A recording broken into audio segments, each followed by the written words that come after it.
Le marché transfère l'argent des investisseurs impatients aux investisseurs patients. Patience est le maître mot. Hello les investisseurs, j'espère que vous allez bien, bienvenue sur Logic Invest. On va parler aujourd'hui d'une société qui vous intéresse ou vous a forcément un moment intéressé. On va parler d'Air Liquide et je vais vous démontrer dans cette vidéo pourquoi on vous ment avec Air Liquide et en fait vous n'achetez qu'une promesse sur la société. Et je vais vous expliquer pour moi quelle alternative j'ai trouvé mieux qu'Air Liquide. Et on va voir ça tout de suite dans cette vidéo. N'hésitez pas d'ailleurs à vous abonner si ça vous a plu. N'hésitez pas à me le dire en commentaire ce que vous en pensez à la fin. Et n'hésitez pas aussi, dès qu'on fait une analyse d'action, aujourd'hui c'est Air Liquide, hier c'était Microsoft, je fais tout simplement, je partage mes GDoc, mes analyses gratos en lien GDoc. Vous allez sur la description de la vidéo, vous cliquez sur le lien et j'ai tout simplement mon analyse d'action que je vous donne. Donc vous pouvez aussi vous faire tout simplement votre avis, sans forcément être d'accord avec moi ou autre, mais vous pouvez retrouver exactement toutes les analyses et les futures analyses d'action seront gratuites, elles seront partagées en GDoc et nous on est parti les petits potes. Donc moi avant d'investir, que ça soit, je le dis à chaque fois, mais 100 ou 1 million d'euros, je veux connaître la boîte, je veux connaître les clients de la société et je veux savoir ce qu'elle fabrique et si on a potentiellement de la croissance ou pas. Donc on va aller voir les bilans d'Air Liquide et des concurrents sur 2024. On voit qu'on a Air Product à 16% et à 12 milliards de revenus. On a Linde, le plus gros des deux concurrents avec 33 milliards de revenus. Et on a l'Air Liquide à 29,3 milliards, quasiment 40% de part de marché. Et on a un total cumulé de 74 milliards. Il n'y a que 3 entreprises et vous allez voir plus tard qu'il n'y en aura toujours que 3. Donc là, on a déjà un bon petit truc. Bon, ça veut dire qu'Air Liquide ne va pas se faire défoncer par des sociétés qui viendront à naître. Vous allez voir que ça va être très compliqué pour d'autres sociétés d'arriver sur le marché. Et on va parler de Linde. C'est tout simplement le concurrent le plus direct d'Air Liquide sur tous les segments, grande industrie, marchand électronique. Il affiche généralement des marges opérationnelles légèrement supérieures à celles d'Air Liquide grâce aux intégrations très poussées, notamment aux États-Unis. Et on voit qu'on a Air Product. Et bien que peu petite en termes de chiffre d'affaires, il est extrêmement agressif sur les méga projets. Air Product a choisi une stratégie de spécialisation forte dans l'hydrogène bleu et vert à grande échelle, avec des projets colossaux au Moyen-Orient comme Neom. Neom, c'était la ville futuriste là. Genre, je sais pas si le projet a arrêté ou pas. En Arabie Saoudite, il me semble. Les revenus d'Air Liquide sont principalement structurés autour de 3 segments d'activité majeurs. On a le gaz et services, ça va être le principal segment de revenus, l'ingénierie et la construction et les marchés globaux de technologie. Donc dans le gaz et services, on a quoi? On a les grandes industries, type ArcelorMittal, etc., l'industrie marchand, la santé et l'électronique. Ce segment est généralement stable et résilient même en période de volatilité économique grâce aux contrats à long terme signés avec des clients industriels. L'accent est mis sur la décarbonation de l'industrie, notamment via le développement de l'hydrogène bas carbone. Des investissements majeurs sont planifiés pour des projets tels que les projets de production d'hydrogène. À voir clairement ici sur la croissance future, et c'est là où il y a un gros point d'interrogation pour moi. Est-ce que l'hydrogène et les projets d'hydrogène seront rentables et seront extrêmement rentables? Donc là déjà, j'ai un gros point d'interrogation sur le principal segment de revenus en termes de croissance future. Parce qu'on voit que le reste va pas y avoir une énorme croissance. On a l'ingénierie et la construction, donc ça c'est tout le segment qui va produire des unités de production, de séparation de gaz, de l'air, et des unités d'hydrogène, etc. Donc ça c'est tout simplement l'ingénierie et la construction des unités d'air liquide. Donc ce segment-là va pas rapporter, c'est un segment justement où ils vont construire, où ils vont mettre de l'argent. Et on a marché globaux et technologie. C'est tout simplement le segment qui regroupe les activités émergentes à fort potentiel de croissance pour Air Liquide. Il se concentre sur l'exploitation des opportunités liées à la transition énergétique et aux technologies de pointe, l'hydrogène, le biogaz. On a aussi le développement de l'écosystème hydrogène, oui ça on l'avait dit, et pour les nouvelles stations de recharge pour véhicules à hydrogène. Alors à voir, attention, avec des grosses guillemets, si justement on a des véhicules à hydrogène un jour. Pour l'instant l'hydrogène est bien trop cher pour avoir une fabrication entre guillemets à grande échelle. Donc là pour l'instant on est vraiment sur des guillemets. Air Liquide s'attend à des nouveaux à ce que ses revenus continuent de bénéficier de la croissance des marchés émergents et de l'accélération de la transition énergétique. Donc là il tape sur 2 piliers: croissance des marchés émergents et accélération de la transition énergétique. Transition énergétique, on peut dire qu'on va, je pense, mettre un coup de frein dans les 10 prochaines années sur la planète. qu'on est beaucoup moins chaud qu'il y a 10 ou 15 ans. Et croissance des marchés émergents, il y a encore une croissance, mais on voit par exemple la Chine qui en a une croissance qui commence à se stabiliser et à baisser. Les clients ArcelorMittal, Total Energy, ASF, donc là c'est tout ce qui va être industrie, chimie lourde et pétrolière. Donc toutes ces industries-là sont cycliques, mais les contrats sont signés sur 10 ou 15 ans, les revenus pour Air Liquide ne sont pas cycliques, ils ont des revenus stables. On a l'électronique aussi, le moteur de la croissance, TSMC, Intel, Samsung, STM Electronics, et justement moi je ne savais même pas que Air Liquide avait comme client justement TSMC, Intel, Samsung, alors que ça va être des acteurs majeurs pour l'IA, etc. dans les futures années, notamment TSMC. Samsung, ça a plus des produits style télé, etc. Un petit peu de RAM, enfin pas mal de RAM aussi. Mais voilà, ils ont quand même un moteur de croissance sur l'électronique, Air Liquide. Et ça, il y a très peu de gens qui le savent. Très peu de gens qui vont vous le dire sur le YouTube Game français Finance. Il y a beaucoup de gens qui vous raconteront des conneries sur Air Liquide. Beaucoup de gens qui vous vendront des formations de merde. Et il y en a marre, et je ferai une vidéo pour les 1000 abonnés où je déglingue déjà une personne, sans dire de nom, mais qui fait des lives le matin. Donc déjà, ça va vous donner une très grande, un très grand, une très grande target sur qui la personne est. Cette fameuse personne qui va vous dire d'acheter du Air Liquide à 800, enfin du LVMH à 800 euros, c'est pas un problème. Elle va vous dire aussi d'acheter du Air Liquide à 160 balles, c'est fun, machin, ça va monter, ça peut faire que monter, patati patata. C'est en live tous les jours et on se le fera, on se le targetera à 1000 abonnés les mecs. Je ferai une vidéo où on détruira toutes ces conneries dites tous les jours. Bref, répartition géographique du chiffre d'affaires de gaz et services d'Air Liquide. On a l'Asie-Pacifique sur les 9 premiers mois de 2025, l'IMEA, donc Europe, Moyen-Orient et Afrique, 40% de part de marché, et les Amériques, on a 40% aussi. Et Asie-Pacifique, moi je m'attends à quand même une belle croissance, notamment grâce à TSMC, Samsung, comme on a vu aussi. Donc on peut s'attendre à une belle part de croissance dans l'Asie et le Pacifique. Hop, on passe sur le premier onglet, analyse du segment gaz et services d'Air Liquide, 26 milliards 300 millions pardon, de revenus, 97% des revenus. Donc on voit qu'on n'a qu'un segment sur Air Liquide. On a dit les grandes industries, style pour justement principalement oxygène, azote, hydrogène. Donc là ça va être du ArcelorMittal, du Total, etc. L'industrie marchand, distribution de gaz conditionné au liquide ou liquide pour une large base de clients industriels de taille moyenne. Donc l'agroalimentaire, la fabrication, la construction. Ça va être vraiment implanté dans chaque petite ville du monde. Hein. Vous allez avoir l'agroalimentaire, vos abattoirs, vos fabrications, les trucs les sociétés de construction, etc. La santé, pareil. Donc un gros maillage avec les hôpitaux, les cliniques, etc. Et même les fournitures pour les gens chez eux. Et on a justement l'électronique. Donc là, on a les 4 sous-segments dans le grand segment. On a justement, ce segment est caractérisé par des contrats long terme, 10 à 20 ans dans les grandes industries. Et en plus, ils ont une prime, enfin, ils ont une clause sur ces contrats, ça suit l'inflation et la hausse du gaz. Voilà. Perspective stratégique. Air Liquide met l'accent sur la croissance externe ciblée.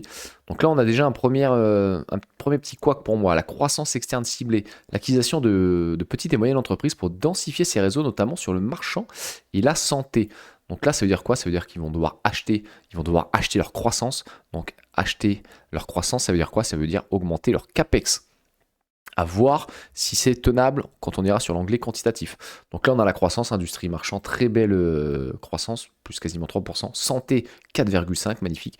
Bon, grandes industries, c'est un peu plus compliqué, c'est la chimie, l'acier, etc. On a l'électronique, plus 0,9%, c'est pas ouf. Pourquoi? Parce qu'il y a un gros ralentissement sur les ventes d'équipements, style télé, etc. Notamment Samsung. Pour toutes ces usines-là. Par contre, on a une croissance de fou sur les ventes de gaz et matériaux avancés pour les semi-conducteurs. Et ça ne va pas arrêter demain la veille. Et on a un carnet de commandes qui a atteint des niveaux historiques de quasiment 5 milliards d'euros à la fin du T3 2025, garantissant des revenus des prochaines années. Donc on a un segment qui est hyper simple à comprendre et on a surtout des revenus stables et réguliers et on peut les voir dans la durée. Donc là on analyse le segment marché globaux et technologie. Alors j'aurais préféré qu'il appelle technologie, ça aurait été plus simple. On n'a que 855 millions du revenu global. Ça veut dire quoi? Ça veut dire que pour l'instant l'hydrogène, je vous l'avais dit, n'est pas rentable à grande échelle. Donc pour l'instant c'est les paris de demain. On a donc l'hydrogène, voilà, on l'avait dit, intégration de toute la chaîne de la valeur. C'est l'axe de développement le plus important du segment, positionnant Air Liquide comme un leader dans la course à l'hydrogène bas carbone et vert. Mais à voir si cette technique et si tout ça repose sur quoi? Sur la promesse, entre guillemets, d'un hydrogène qu'on peut utiliser à grande échelle et qui soit rentable. À voir si ça va être vrai ou pas. On a aussi les solutions pour la capture et l'utilisation de stockage bas carbone. Alors là, ils sont pas mal matchés, notamment par Air Product. L'injection de biogaz, biométhane dans les réseaux de gaz naturel, ça vous avez forcément des méthaniseurs autour de chez vous.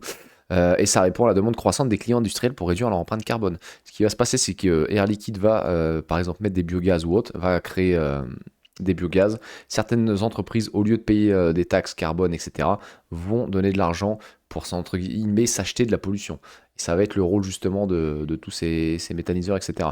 Donc marché de pointe, on a quoi? Technologie pour l'espace, aéronautique, super matériaux, cryogénie de très haute performance et des petits volumes de gaz spéciaux. L'expertise technologique d'Air Liquide dans les niches à forte valeur ajoutée. À voir un petit peu si ce segment peut croître et si justement, à part l'hydrogène, moi je vois pas grand chose qui va être vecteur de croissance énorme pour le futur. Donc là, va falloir être un peu prudent quand on va vouloir valoriser la société. Le principal défi de ce segment est la mise à l'échelle industrielle des technologies.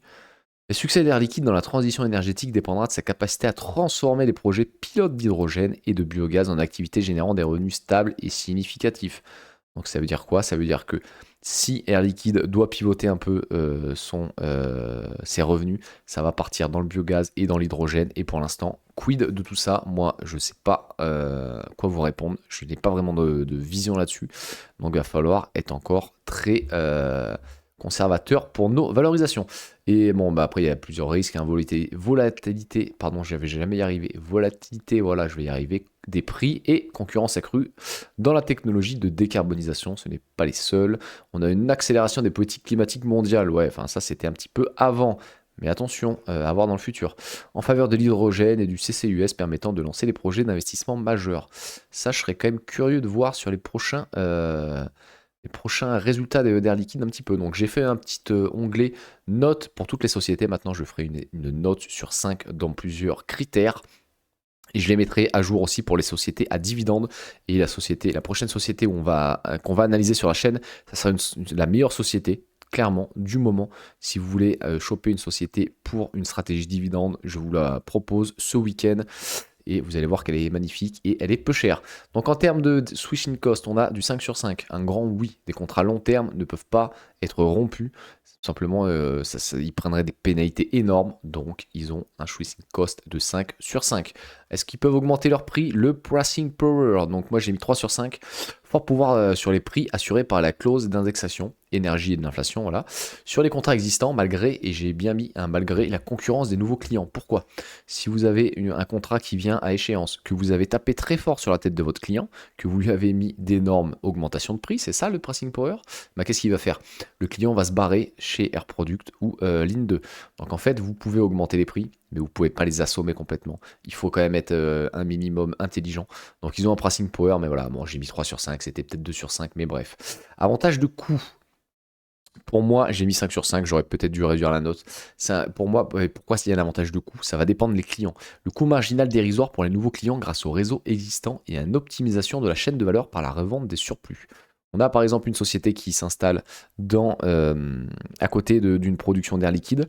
Cette société, elle veut du gaz. Ben, vous avez déjà tous les pipelines qui sont existants. Vous n'avez plus qu'à la raccorder. Donc vous avez un coût marginal pour les nouveaux clients grâce au réseau existant. Et l'optimisation de la chaîne de valeur par la revente de surplus, ça oui, si vous avez plusieurs entreprises qui arrivent dans une unité de production, oui, vous pouvez avoir des surplus, donc vous pouvez regagner de l'argent sur des ventes qui auraient déjà signées, mais pas forcément toutes, pareil, j'ai une connerie moi. Vous avez l'entreprise Dunlop qui arrive, qui vous demande 300 000 m3 de gaz pour son usine, mais qui en consomme que 250 000, elle va payer pour les 300 000, mais vous avez 50 000 m3 de gaz que vous pouvez refourguer à quelqu'un d'autre. Donc voilà l'avantage des coûts.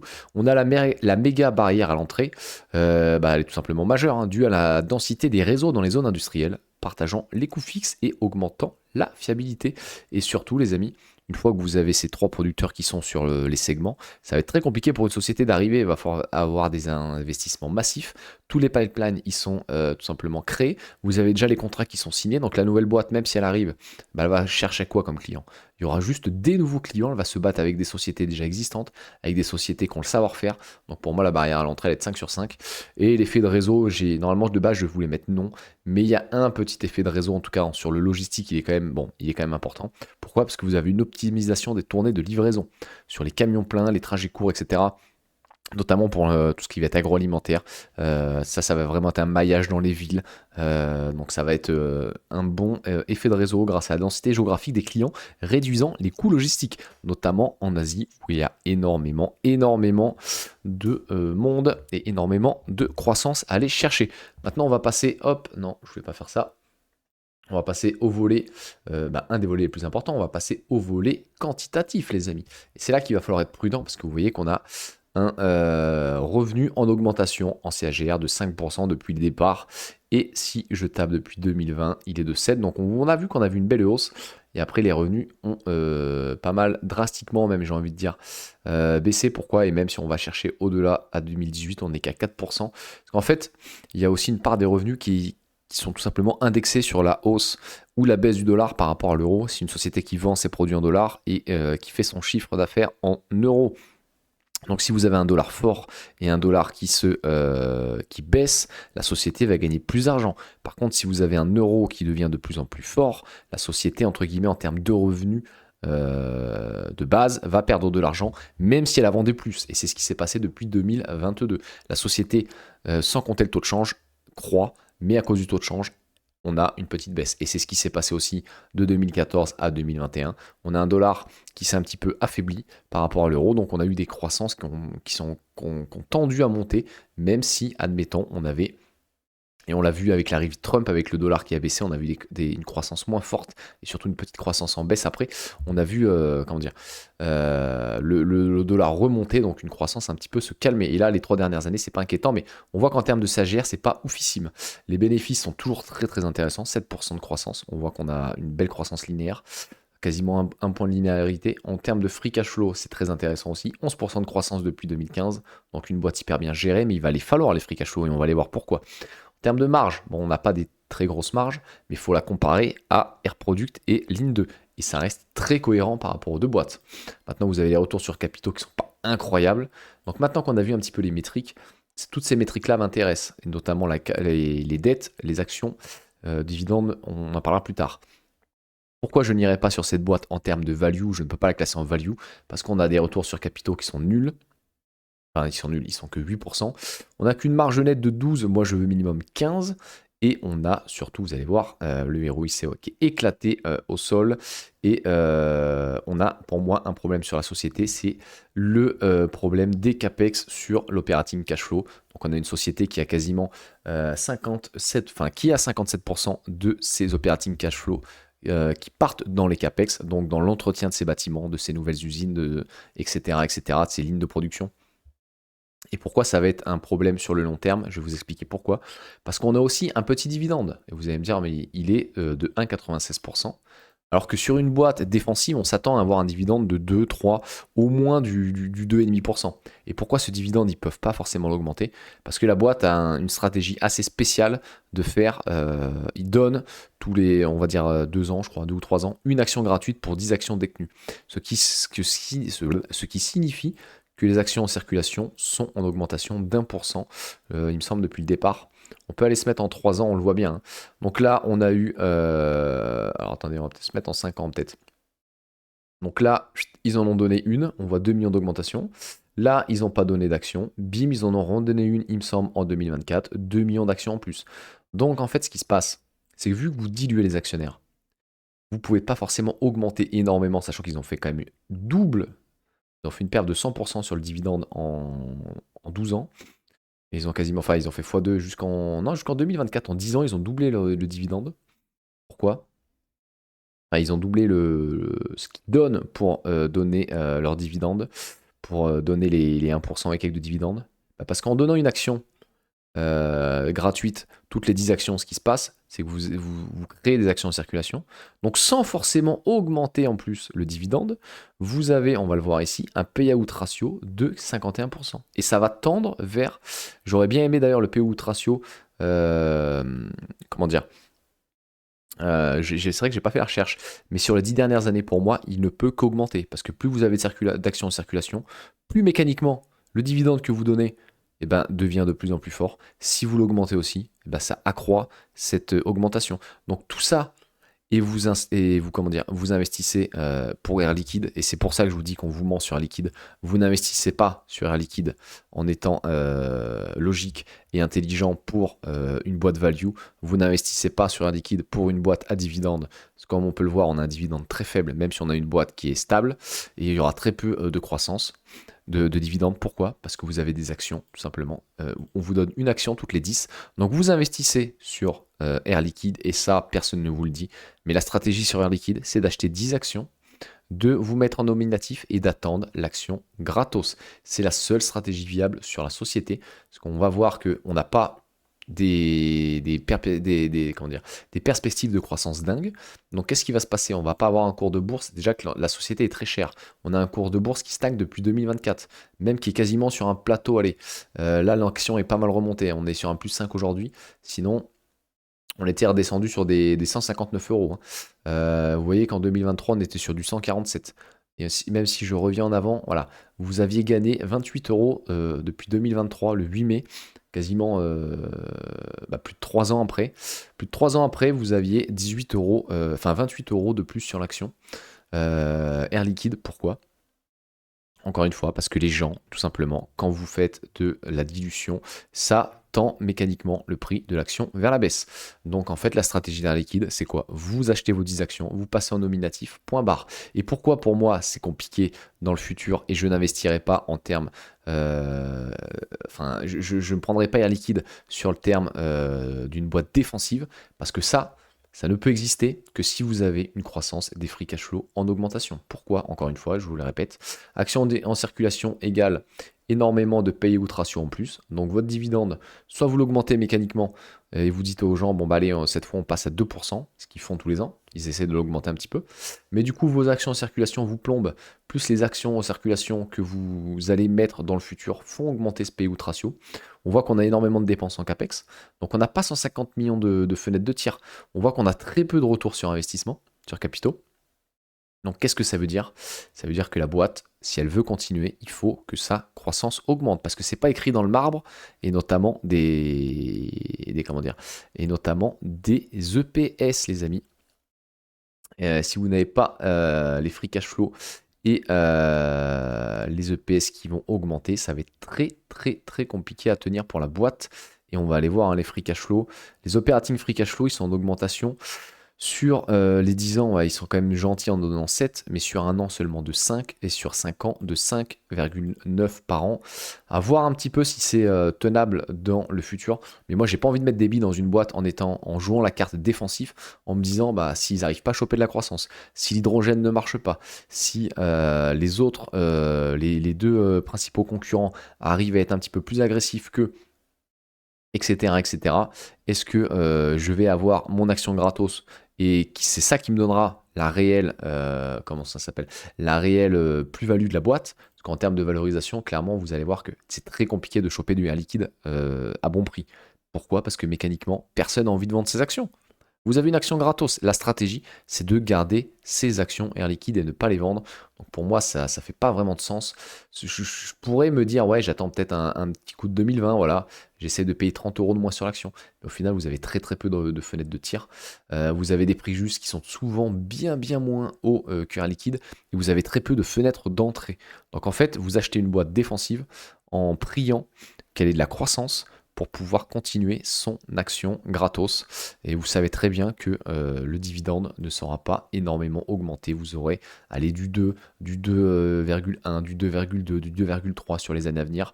Mais vous aurez très peu d'actions en plus. Et moi, ce que je préfère quand je cherche une action défensive, une action où je sais que peu importe ce qui va se passer économiquement dans le monde, je sais qu'elle va me filer mon dividende et je sais qu'il va être en augmentation année après année. Je vais vous dire tout simplement, moi j'ai préféré prendre Ferrari. Il n'y a pas ce problème d'action gratuite. Donc après vous allez me dire oui mais l'hydrogène va marcher, patati patata. Très bien. Moi, j'en suis pas sûr. Quand je veux du défensif pour mon portefeuille, je veux être sûr. Je veux des boîtes qui ont des marges de plus de 15%. On les a. Et j'ai fait l'analyse Ferrari. On va pas la refaire ici. On est sur une boîte extrêmement bien gérée. On a des retours sur capitaux, notamment le ROIC et le super ROIC, qui sont magnifiques. On a un WACC qui est tout simplement quasiment inexistant. On a des CAPEX, vu qu'ils n'ont pas 150 milliards d'usines, qui sont que de 42%. Et vous allez voir que ça va avoir tendance à baisser parce que les operating free cash flow n'arrêtent pas d'augmenter, qu'on a des, des operating free cash flow qui augmentent en plus. On a les futurs CA qui sont quand même donnés à 6% certes, et les bénéfices par action un petit peu moins. On a quand même une croissance qui est quand même assez sympa. Et on a surtout un payout ratio de seulement 33%. Et plus vous augmentez vos free cash flow, plus votre payout ratio, vous pouvez le maintenir alors que vous augmentez votre dividende. Et est-ce que Ferrari fabriquera des voitures quand il y aura une récession? Oui. Est-ce qu'elle choisit ses clients? Oui. Est-ce qu'on a eu un prix d'action intéressant pour rentrer il n'y a pas très longtemps? J'ai fait la valorisation sur ma chaîne, n'hésitez pas à aller voir la vidéo. J'avais un prix juste en étant extrêmement conservateur, et il faut toujours l'être. Chaque action a un prix juste, et si vous rentrez sur n'importe quelle action avec en vous disant de toute manière ça ne peut pas baisser, style LVMH à 800 euros, style Air Liquide sur 160 euros, et vous allez voir que votre cours, vous n'avez pas acheté vos 10 actions, du coup vous n'aurez pas l'action gratos, du coup vous n'aurez qu'un pourcentage de hausse sur votre dividende, vous ne gagnerez pas, vous ne battrez pas les marchés avec ça. Et si vous voulez faire du stock picking, c'est que vous voulez battre les marchés. Encore une fois, cette vidéo, petit disclaimer, ce n'est pas un conseil d'investissement. Chaque personne doit faire ses propres recherches d'investissement lui-même, et investir comporte des risques en capital. N'hésitez pas d'ailleurs à aller voir mes anciennes vidéos. Voilà, je pense que j'ai répondu exactement à toutes vos questions sur Air Liquide. Si vous voulez acheter du Air Liquide, si vous voulez vous positionner sur la marque, sur l'entreprise, demandez-vous, est-ce que la société pourra faire son action gratuite dans le futur? Est-ce que sa croissance le permet? Si vous avez des doutes, vous ne devez pas investir dessus. Et si vous n'avez pas l'action gratuite, vous voyez bien que le cours augmente très peu parce qu'en fait, vous êtes dilué. Et je préférerais même qu'ils nous disent, bon, on arrête l'action gratuite, on fait un hub du dividende, on le passe à 3% et bonne chance. Et là, on fait du rachat d'actions, et là, mécaniquement, le cours de la bourse va augmenter, et on aura surtout une action qui deviendra intéressante avec des points d'entrée beaucoup plus simples à aller chercher. Et là, sur Ferrari, il y en avait un très simple. On a vu une action défensive, on a vu une action d'ultra luxe, d'industrie ultra luxe. Et moi, c'est ce que je recherchais pour un petit coussin amortisseur pour mon portefeuille. D'ailleurs, le portefeuille, la vidéo arrivera le 20 février pour ma présentation du mois de février sur le portefeuille. Vous allez voir qu'il y a eu du changement. Il y a eu pas mal de gros changements. J'ai fait 2 sorties de portefeuille. Et pour ce week-end, je vous prépare une vidéo où on va analyser la boîte la plus belle actuellement. Si vous cherchez une boîte à dividende, une boîte qui va vous donner un dividende safe, et vous allez voir qu'elle est totalement décotée par rapport à sa valeur actuelle. Donc n'hésitez pas à vous abonner si ce n'est pas encore fait. On se dit à très vite pour de nouvelles vidéos. C'était Logic Invest. Ciao, ciao, ciao.